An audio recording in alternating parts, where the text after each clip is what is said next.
This is Pet Life Radio. Let's talk pets. Welcome to the Human-Animal Connection Show, where we believe we can communicate with all animals. Join us as we explore the 33 principles and healing methods of the human-animal connection. As animal lovers, we know that you share our commitment to making the world a kinder place for all creatures. Together, let's embrace the transformative healing power of the human-animal connection. Hi, welcome to Human Animal Connection. I'm your host, Michael Overly, and I'm with Jeannie Joseph. And today we're going to talk about the healing power of play. I think most humans need to learn this too, Jeannie. Yeah, absolutely. This is as true for humans as it is for animals, because play is one of the things that restores our spirit. And it's a really healthy way to do it. Yeah. Well, tell me more. So, you say that play is an essential element of a balanced life. What do you mean by that? Well, in our modern culture, we tend to overvalue work and productivity, which of course we need. We need to pay our bills and all that. But what happens is that we undervalue play, most of us. I mean, some people are really good at playing, but for a lot of people, being an adult means that they're not playing as much. And it's a really important way to reset the whole brain, the nervous system, the spirit. It really gets us into that zone. And when we're in that zone, it could be anything. I mean, it's going to be different for everyone. For some people, it could be cooking dinner is their play, is their joy, is their fun time. The next person hates to cook dinner. So it's very unique. I mean, some people, cleaning their motorcycle is going to be their Zen experience. So it's whatever gets you into that flow mode where you lose track of time and you feel connected to what you're doing. Either you love it or you feel so engrossed in it. That is play. And it's going to look different for everyone. And what we see in animals is that play is critical to their development, their social development, their physical development, their mental development. Deprived of play, they do not succeed as well later in life. And so play is not just something that's frivolous. Play is essential to any young being. But we also want to stress in the human-animal connection that play is important for humans. It is. And I preach the same thing, and then I get busy and wrapped up in my own stuff and forget to play. I know. So isn't that funny? I know. It's like we all, this is a chronic condition. I mean, it's like if you talk to 10 people and ask them, if they're getting enough play in their life, 10 are going to say no. I mean, it's part of our culture. So we have to constantly remind each other that this is good, and why we're resistant to good, I don't know. But, play is a very good thing for the soul. It is. I used to have a favorite interview question when I was working corporate. Mm-hmm. And I would ask someone, it was always the last interview question was, what do you do for fun? That's great. That's a great question. Most people would think, what? What? Because they've rehearsed and practiced. Right. And I mean, even in that moment, it's like, I don't know. What do I do for fun? I know. Isn't that funny? It is. And Stuart Brown, who's MD, wrote a book on play, and his book influenced NASA JPL hiring practices. And this is one of the things that they looked at in addition to all their education and their resume and all the obvious left brain things. They would say to them, as a child, what did you do for fun? And they found that the most creative people had very active play lives. And it doesn't mean necessarily that they had a ton of friends. It could be like they would build things in their backyard, whatever it was. But this was a very strong indicator that would tell them that this is an innovative and creative thinker. And that's what they were looking for in this particular position. They were looking for that. So that's a great that you did that in your interview process, because it really reminds us that as living beings, we need to play. Yeah. And we need to continue that, right? It's not, as you mentioned before, we get adulted and we forget to do these things. Yeah. And that's why for a lot of people, having a dog in their life makes sure that they get some playtime in, whether they're playing with a toy or a ball or whatever with that animal, or, running around or whatever it is that they're doing, just taking a walk and smelling the roses, metaphorically speaking. The dogs can remind us of the power of play by seeing how much they play. It's why we love to watch kittens and puppies, because all this play is just like you can't be unhappy and watch kittens or puppies play. Right. They're just so full of what's this, what's that, what can I do over this, how can I make this happen? And that's a wonderful quality for our nervous system. It's part of our well-being is to exercise this portion of our nervous system, just as it's important to exercise the work and the productivity parts of ourselves. We need that too, but play helps us be more productive. And a lot of the more modern companies like Google and stuff will have, play areas in the office that people can just go play for a few minutes or whatever, So that's a great new development thanks to the science of play, because there was a time that play was just considered frivolous. It was just something kids did. And now we're really understanding how significant it is in a person's balance, the balance of life. So there's a movie called My Octopus Teacher. Yeah. And I wanted to ask you something. Yeah. So we focus on the dogs mostly in this program, but what about an octopus? Can an octopus flirt with a human? Yes, they can. Well, that's a wonderful documentary. I hope everyone has had a chance to see My Octopus Teacher. And it really helps you expand. We had thought of octopuses as being very, I think that's the correct, octopuses. I think that's correct. I think I read that. Octopuses, we think of them as kind of solitary, but they are capable of all kinds of play. And one story was with Cy Montgomery, who's written the book, The Soul of an Octopus, which is a wonderful book. And she describes a situation visiting an octopus in an aquarium. And it's very difficult to keep octopuses in captivity because they're so playful. They will figure out locks. They will figure out how to, they don't have bones in their body, so they can shrink themselves through the size of a quarter, a hole the size of a quarter. It's very, very difficult to keep them in captivity. But anyway, she was visiting this one octopus at an aquarium, and this octopus knew I forget what you call them, the people that work there, the handlers, and they were engaging with this one octopus, and there was a bucket of fish at the bottom of the feet of Cy Montgomery, the woman who was doing this interview about the octopus. And this octopus used a couple of their arms to just like suck on her, just kind of crawl up, very gently, very sweetly, kind of caress her arm with these tentacles, and completely engrossed her and the other person that she was with. And they did not notice. They thought octopus was just being friendly. She stole the bucket of fish right literally by their feet. They were so engrossed in this experience. So this octopus had the strategy, could think about, okay, let me seduce them. Let me flirt with them. They're not going to notice. I'm going to steal the whole. They didn't notice until like the bucket was empty. That was on the last fish, So it's really fun to see them strategize like that and to enjoy. I had a friend who was a dolphin trainer in Hawaii. And he told me this one story about they had to do these like really, I would say, boring academic tasks of move the red ball to the blue net, move the green ball to the orange, just little stupid things that they had to do that these dolphins knew exactly what the cues were. They knew how to do it. They were doing them. And they just had to go through these repetitive drills for this particular study that they were doing. And it was, of course, kind of boring for the dolphins. And so one day they all went on strike. And this was always videotaped, all these learning sessions.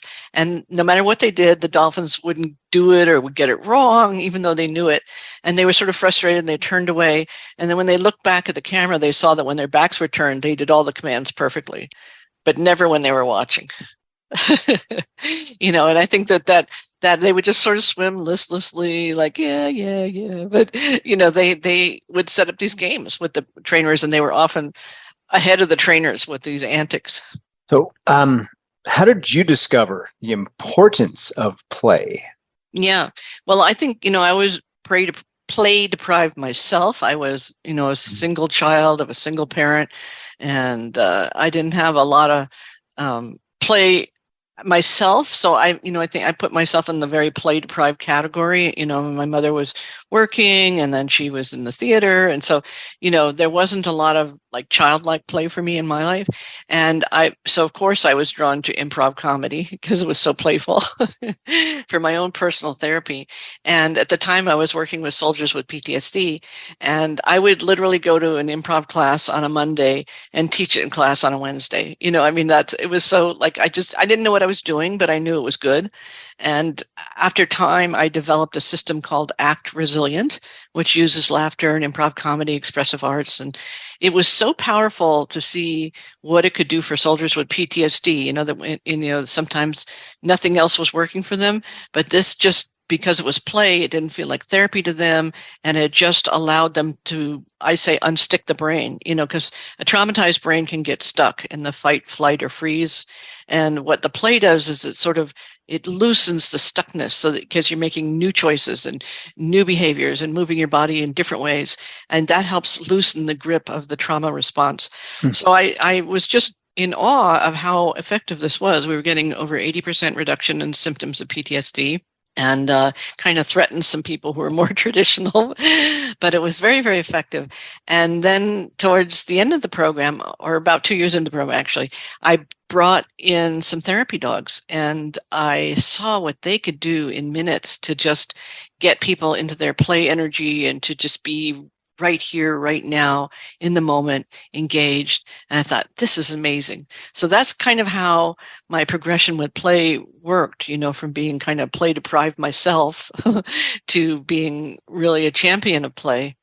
And then to recognize that the animals can really show us just more than any book could ever do, how to play, how to just be here. Because how can you not smile when you're watching your dog play, just throwing that ball and having a good time or whatever it is that you're doing. And not all dogs like to chase balls. Some people are disappointed that their dog doesn't like to do that. Like Sophia, I could throw a ball and she'd just look at me like, why'd you do that?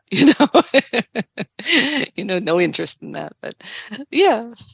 Well, it's fun because Indigo is often smarter than I am. And fetch turns into, I'm going to grab the ball, but you have to chase me to get it. So, yeah.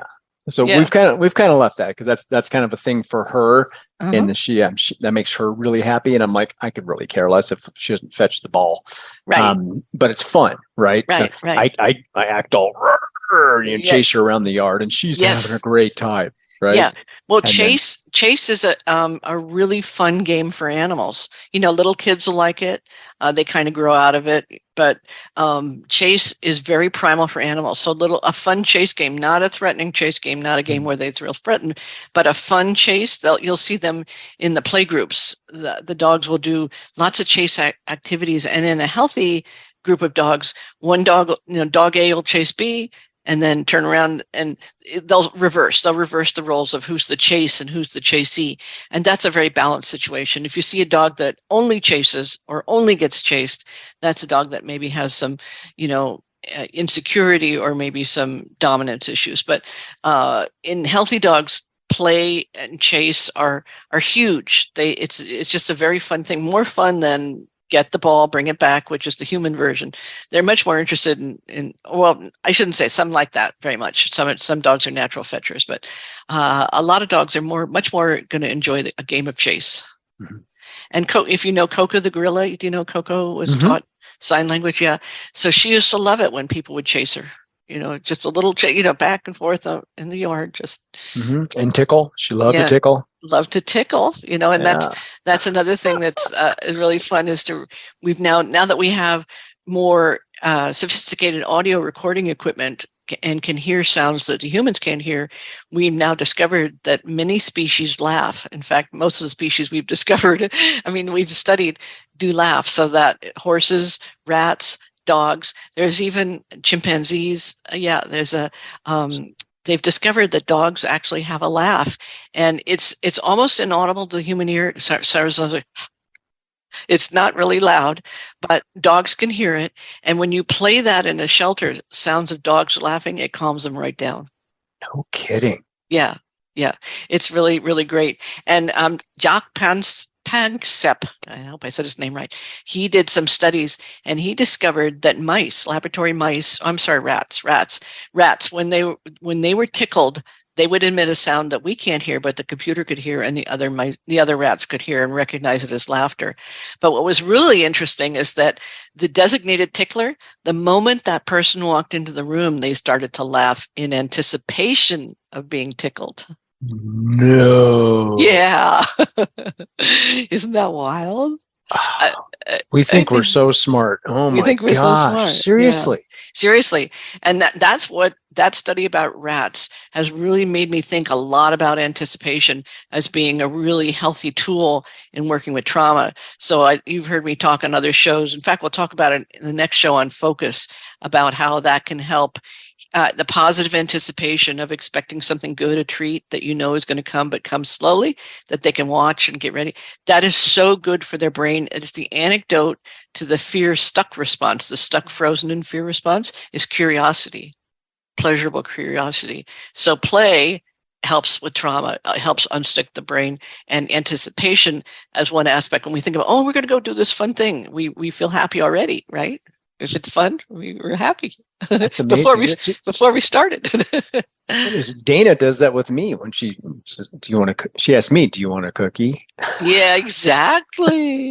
And then I get excited. I'm like, yeah, I get a cookie. Yeah, I want a cookie. Yay. I haven't even seen it yet. Exactly. You haven't tasted it. You have it from memory, but the fact is the experience of anticipation, she's smart, because she's got you right in the state of, who's going to, she could say, anything after that. Give me $1 million. Okay. You gave me a cookie. Okay. Because in that state of anticipation, it's just feeling really, really cooperative and really curious and really peaceful and content. But it's not a low level of energy. It's a higher energy, anticipation. It wakes up the nervous system. So it's a good thing. Anticipation and play are two really good tools for relieving stress and for healing trauma. It's so simple, right? Yeah. So simple. It's so simple. And it's, and it's unique for everyone, because one person's play is going to be going for a run. Someone else is going to, work on their motorcycle. Someone else is going to bake a cake. Someone else is going to read a book. I do jigsaw puzzles. It's very calming to me. It's a silly activity in a way, but it's very tactile and it uses your sense of color. It brings a lot of the brain things together. I think jigsaw puzzles are really underrated as a healing tool. They're sort of like made fun of, but they're really powerful for meditative Zen states. And play and Zen, what they have in common is that you're in the zone. You are feeling connected to the experience. Most of the time we're doing things, we're multitasking. We're doing the dishes, but we're thinking about who we need to call later, or we're on the phone and we're thinking about what we need to do to need the dishes. We often have split focus. And what play does is unifies the brain. All of our cylinders are firing in one direction. All of our horses are going in one way. And that is a healing experience. When we're split and multitasking and, in a meeting that we don't want to be in or whatever it is, that creates a stressful state for the body. Love it. Amazing, amazing, amazing. Hey, let's take a quick break and we'll come right back. Hey friends, if you like what you're hearing and want to learn more, check out Dr. Joseph's book, The Human-Animal Connection, Deepening Relationships with Animals and Ourselves. Or visit the website, thehumananimalconnection.org, to book an online consultation. Thank you for loving animals. Now back to the show. Let's Talk Pets on PetLifeRadio.com.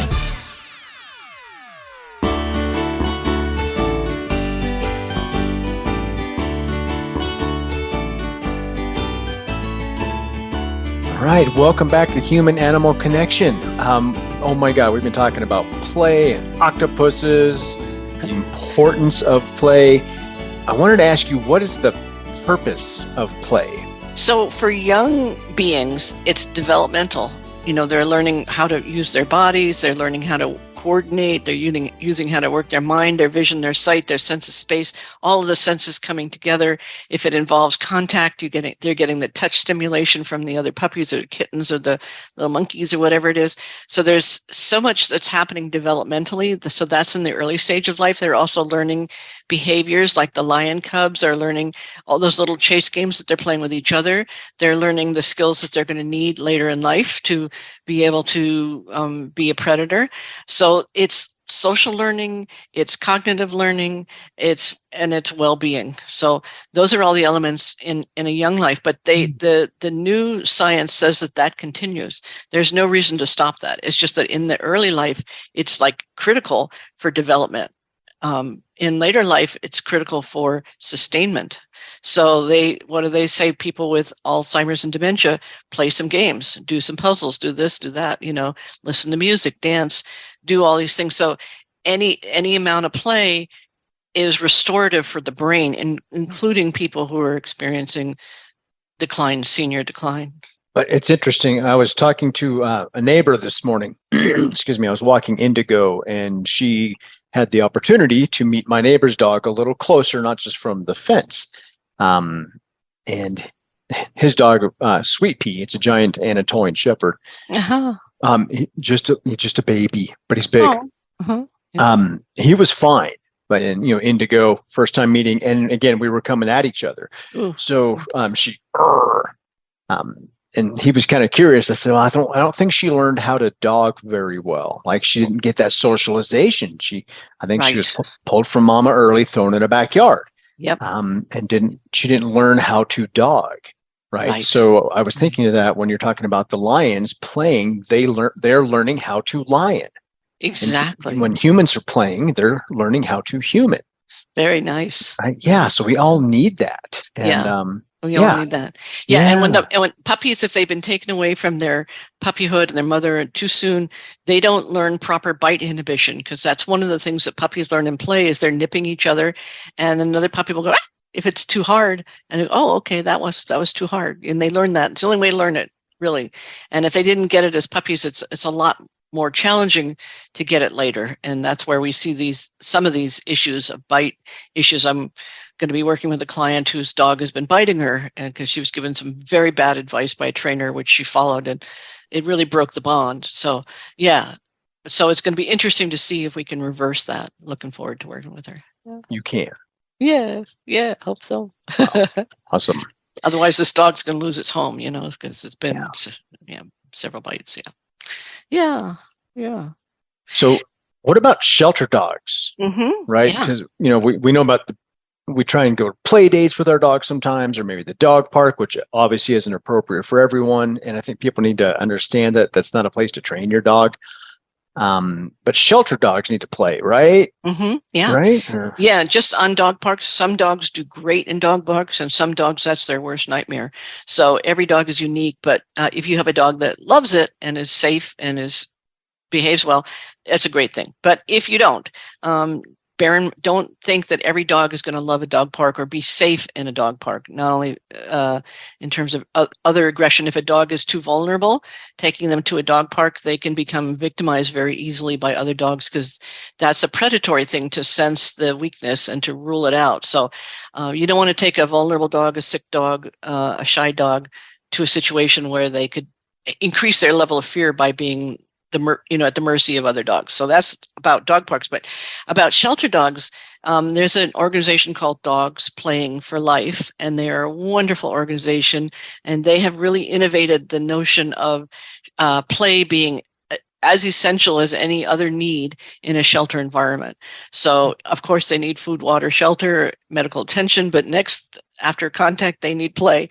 And one of the things they do is look at the different ways in which dogs play. So they will make their distinctions between dogs that are gentle and dainty. They're kind of like the wallflower at a party. They're very, they don't necessarily want to be rough and tumble. And there are other dogs that want to do rough and tumble that looks like wrestling. They're like on two legs, and they're, making a lot of noise, and they love it.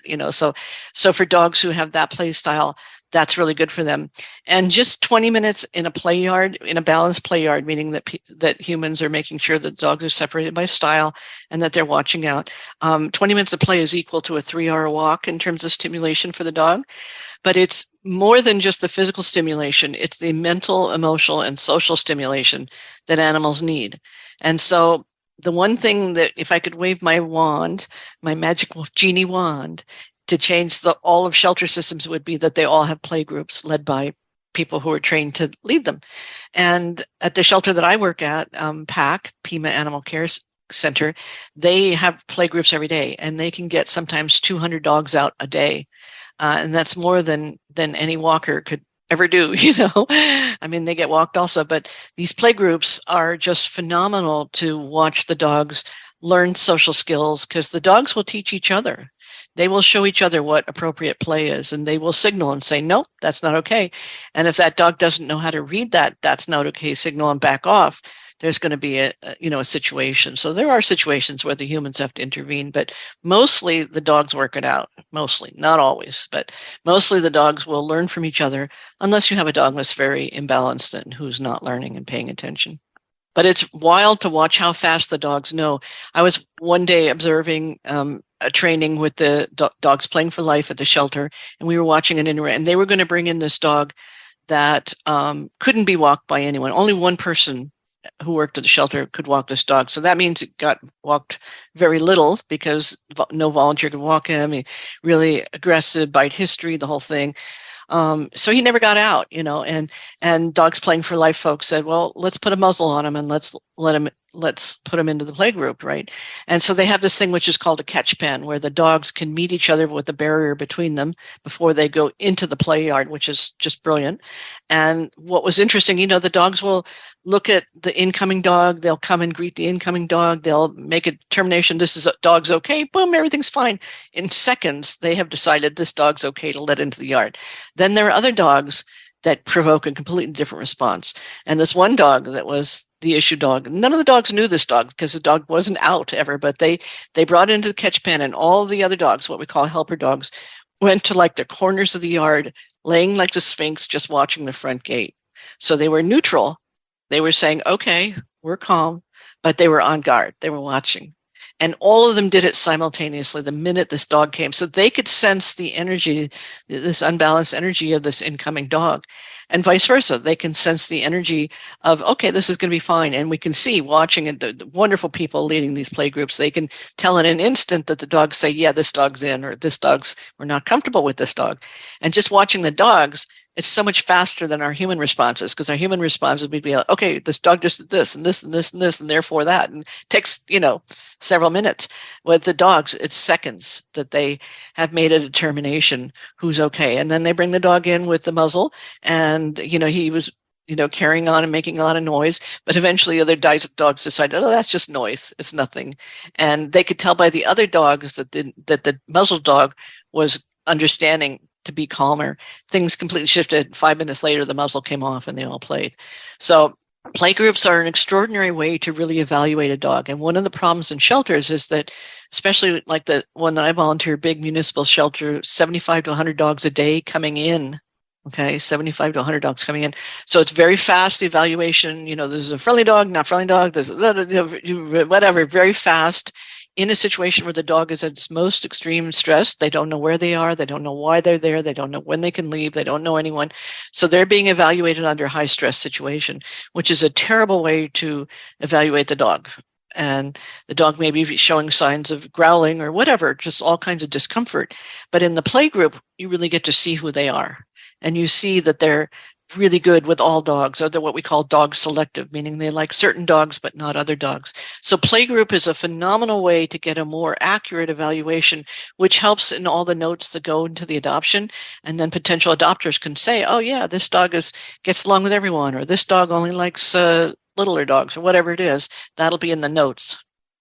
So that's my wish, that all shelters would have a playgroup like that. Wouldn't that be something? It really would. It really would. So how do we help them understand this? And then obviously for shelters, it's typically a matter of resources as to what they can put their money towards. Right. So we totally understand that shelters are totally strapped for resources, but as we educate the public and the public comes to say, hey, this needs to be, just like we need to have good food, water, medical attention, walking in a shelter, we also need play groups. And over time, it used to be in the beginning when Best Friends started the no-kill movement in shelters by 2025, people said that'll never happen. There's not enough homes and, whatever.